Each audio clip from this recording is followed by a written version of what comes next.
ಪ್ರಶಸ್ತಿ ಸಿಕ್ಕಿದ್ರಲ್ಲಿ ನಮ್ಮ ಮುತ್ತುರಾಜ್ ಸರ್ ಕಡೆಯವರು ಜಾಸ್ತಿ ಬಂದಿರೋದು, ಜೊತೆಗೆ ನಮ್ಮ ವೀರರಾಜ್ ಸರ್ ಕಡೆಯವರು ಸ್ವಲ್ಪ ಜಾಸ್ತಿ ಬಂದಿರೋದು.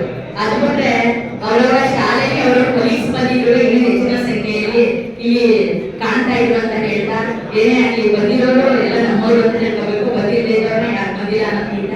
ಹಾಗಾಗಿ ಎಲ್ಲ ಸನ್ಮಾನಿತ ಪ್ರಶಸ್ತಿ ಪಡೆದ ಸನ್ಮಾನಿತರಿಗೆ ಪ್ರತಿಯೊಬ್ಬರನ್ನು ಇಲ್ಲಿ ಗಮನಿಸಿದೆ. ನಮ್ಗಿಂತ ಸೀನಿಯರ್ಸ್ ಕೆಲವರು ಜೂನಿಯರ್ಸ್ ಇದ್ರು, ನಿವೃತ್ತಿ ಅಂಚಿನಲ್ಲಿ ಎಲ್ಲರೂ ಕೂಡ ಇದ್ರು.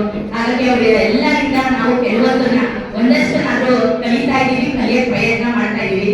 ಅವರಷ್ಟು ಇನ್ನೂ ಸರ್ವಿಸ್ ನ ಇನ್ನೂ ಚೆನ್ನಾಗಿ ಉತ್ತಮವಾಗಿ ಪ್ರಾಮಾಣಿಕವಾಗಿ ಕೆಲಸ ಮಾಡೋದಕ್ಕೆ ಭಗವಂತ ನಾವೆಲ್ಲರಿಗೂ ಕೊಡ್ಬೇಕು ಅಂತ ಹೇಳ್ತಾ, ಸರ್ಕಾರಿ ಶಾಲೆಯನ್ನ ಉಳಿಸ್ಬೇಕು, ಸರ್ಕಾರಿ ಶಾಲೆಯನ್ನ ಬೆಳೆಸಬೇಕು.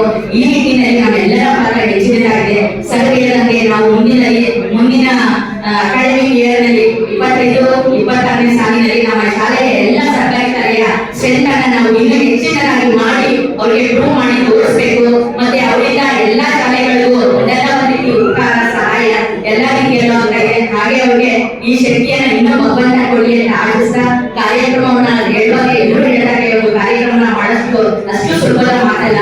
ಎಲ್ಲಾನು ಒಳಗೂಡಿ ಎಲ್ಲ ಪದಾಧಿಕಾರಿಗಳು, ಅಧ್ಯಕ್ಷರು, ಕಾರ್ಯದರ್ಶಿಗಳು, ಎಲ್ಲ ಪದಾಧಿಕಾರಿಗಳು ಈ ರೀತಿಯಲ್ಲಿ ಒಂದು ಪ್ರಯತ್ನವನ್ನ ಮಾಡಿದರೆ ಅವರಿಗೆ ಇಂಥ ಕಾರ್ಯಕ್ರಮಗಳು ಇನ್ನೂ ಕೂಡ ಹೆಚ್ಚಿನ ರೀತಿಯಲ್ಲಿ ಇದು ಇಷ್ಟಕ್ಕೆ ನಿಲ್ಲಬಾರದು ಅಂತ ಹೇಳ್ತಾ, ಇನ್ನೂ ಬೇರೆ ಬೇರೆ ರೀತಿಯಲ್ಲಿ ಕಾರ್ಯಕ್ರಮಗಳು